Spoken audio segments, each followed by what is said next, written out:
Friends, welcome to chains kitchen. இன்றைக்கி நம்ம என்ன செய்ய போகிறோன்னா, நம்ம முன்னோர்கள் காலத்தில், நம்ம பாட்டிகள் காலத்தில் பாரம்பரியமான ஒரு ஸ்வீட் ரெசிபி தான் பார்க்க போகிறோம்.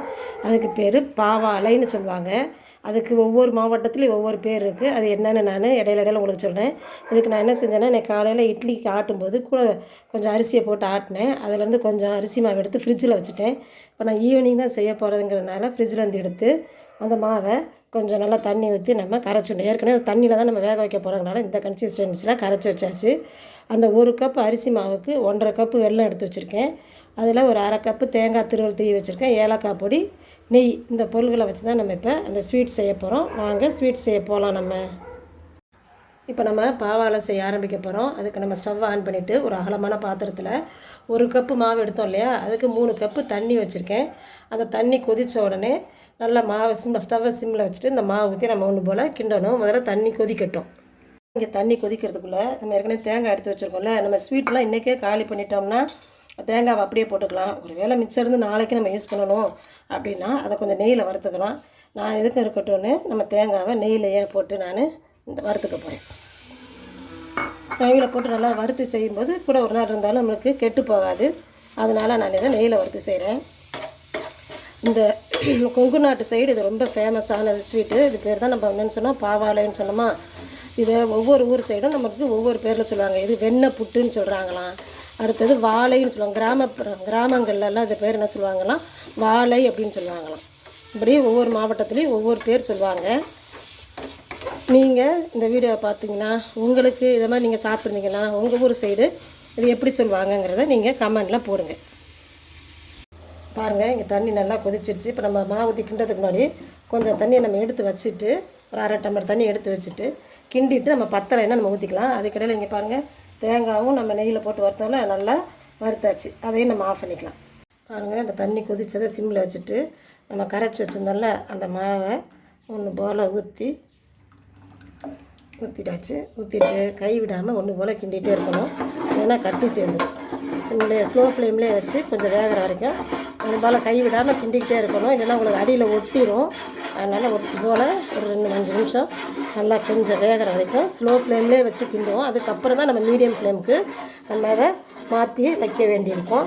இப்போ இது நாமக்கல் பக்கம் கிராமப்புற சைடுலாம் இருக்குன்னு சொன்னேன்ல, இதை என்ன சொல்லுவாங்கன்னா வாழை அப்படின்னு சொல்லுவாங்களாம். அதுக்கப்புறம் கோவை மாவட்டம் சைடு இதை என்ன சொல்லுவாங்க, நீவாழைன்னு சொல்லுவாங்களாம். அடுத்து பரங்கிப்பேட்டை சைடு இதுக்கு பேர் வெண்ணெய் போட்டு. பாருங்களேன், ஒவ்வொரு ஊர் பக்கமும் ஒவ்வொரு பேரில் சொல்கிறாங்க. நம்மளுக்கு எந்த பேர் பிடிக்குதோ நம்ம அந்த பேரை வச்சுக்கிற வேண்டியது தான். சரிங்களா? இதெல்லாம் நம்ம முன்னோர்களால் செய்து சாப்பிடப்பட்ட நல்ல ஆரோக்கியமான இனிப்பு வகைகள். அதெல்லாம் நம்ம காலப்போக்கில் எல்லாம் நம்ம மறந்து போன இந்த ஸ்வீட் ரெசிபியை நம்ம இப்போ திரும்ப நம்ம செஞ்சு நம்ம குழந்தைகளுக்கும் கொடுத்து நம்மளும் நல்லா ஒன்று போல் கிண்டிக்கிட்டே இருக்கணும். இல்லைன்னா அப்புறம் அடியில் ஒட்டி ஒரு மாதிரி ஆயிடும். நல்லா கிண்டிக்கிட்டே இருக்கணும். கொஞ்சம் வேகட்டும். பாருங்கள், நல்லா நம்ம இப்போ கிண்டிக்கிட்டே இருக்கோமா. பாருங்கள், அப்படி கிண்டும்போது அடியில் அப்படியே இப்படி வந்துருக்கு பார்த்தீங்களா. இதே மாதிரி நல்லா எல்லாமே வேகணும். கொஞ்சம் நம்ம பொறுமையாக தான் கிண்டணும். வேகமாக ஹையில் வச்சு சீக்கிரமாக கிண்டிங்கன்னா உங்களுக்கு அடி பிடிச்சிரும்.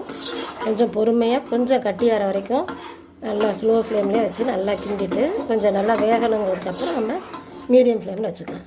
இப்போ கொஞ்சம் ஸ்டவ்வை கூட்டி வச்சுட்டு இப்போ மீடியம் ஃப்ளேமில் வச்சு நம்ம கிண்ட ஆரம்பிக்கும். கிண்டிட்டு நான் உங்களுக்கு காமிக்கிறேன். பாருங்கள், இங்கே பாருங்கள், இந்த முட்டை விட்டு நல்லா இப்போ கட்டி சேர்ந்துருச்சா. இந்த ஸ்டேஜில் நம்ம என்ன செய்யணும், ஒரே ஒரு ஸ்பூன் நெய் ஊற்றி நல்லா கிண்டிட்டு ஃபுல்லாக ஸ்டவ்வை ஸ்லோ ஃப்ளேமில் வச்சு மூடி வைக்கணும். மூடி ஒரு 5 நிமிஷம் வேகட்டும். நல்லா நெய் ஊற்றி நல்லா பாருங்கள், இப்போ கட்டி சேராமல் ஒன்று போல் கிண்டிட்டோமா. இப்போ இந்த ஸ்டேஜில் நம்ம என்ன செய்கிறோம், அதை மூடி வச்சு ஃபுல்லாக ஸ்லோ ஃப்ளேமில் வச்சுட்டு மூடியை வச்சு ஒரு 5 நிமிஷம் நல்லா வேக விடணும். ஸ்லோ ஃப்ளேமில் தான் இருக்கணும். கம்ப்ளீட்டாக ஸ்லோ ஃப்ளேம் ஆக்கிடணும். நாங்கள் இப்போ நல்லா மாவு நல்லா ஒன்று போல் வெந்து வந்துடுச்சு.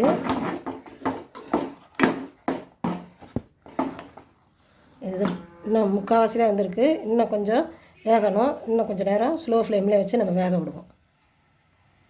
பாருங்கள், திரும்ப 5 நிமிஷம் மூடி போட்டு வேக வச்சோம். நல்லா வெந்துருச்சு. இப்போ நம்ம ஒரு கையில் தண்ணி தொட்டு பார்த்தோம்னா இந்த கையில் ஒட்டலை பார்த்தீங்களா. பாருங்கள், கையில் கொஞ்சம் கூட ஒட்டலை. இதுதான் நம்மளுக்கு கரெக்டான கன்சிஸ்டன்சி.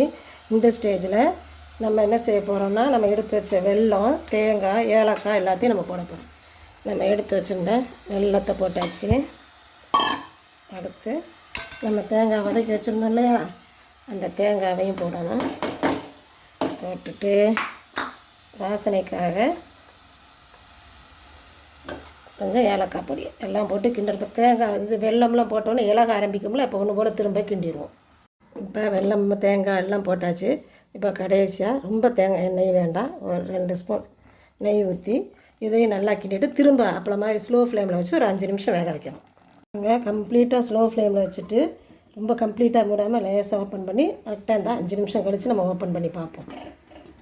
நம்மளுக்கு அருமையான சுவையில் பாவாலே ரெடி ஆகிடுச்சு.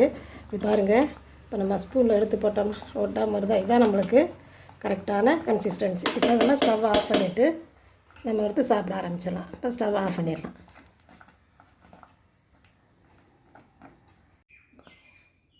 பாருங்கள், அருமையான சுவையில் நம்மளுக்கு பாரம்பரியமான ஸ்வீட்டான இந்த பாவாலை ரெடி ஆகிடுச்சு. ஆறின பிறகு சாப்பிட்டு பார்த்திங்கன்னா டேஸ்ட் அவ்வளோ அருமையாக இருக்கும். இதே மாதிரி நீங்களும் உங்கள் வீட்டில் இந்த ரெசிப்பியை செஞ்சு கொடுத்து உங்கள் முன்னோர்களை நினச்சிக்கோங்க. இந்த வீடியோ உங்களுக்கு பிடிச்சா லைக் பண்ணுங்கள், ஷேர் பண்ணுங்கள், கமெண்ட் பண்ணுங்கள். முதல்ல எங்கள் வீடியோவை பார்க்குறீங்கன்னா சப்ஸ்கிரைப் பண்ணிக்கோங்க. தேங்க்ஸ் ஃபார் வாட்சிங்.